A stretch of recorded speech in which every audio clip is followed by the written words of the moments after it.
মাত্রই আমার জন্ম, সেই সর্বশক্তিমান ভগবান শ্রীহরি এখন আমার কর্তব্য বিধান করুন।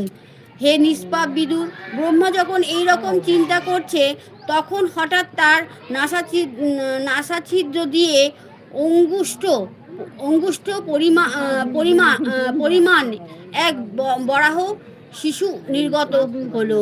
হে ভরত, সাথে সাথেই এক আশ্চর্য ঘটনা ঘটল।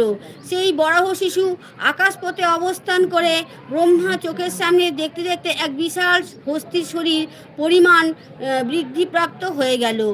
ওই বিশাল বরাহ মূর্তি দেখে ব্রহ্মা, তার পুত্র মরীচি প্রভৃতি ঋষিগণ, সনকাদি মুনিগণ ও রাজর্ষি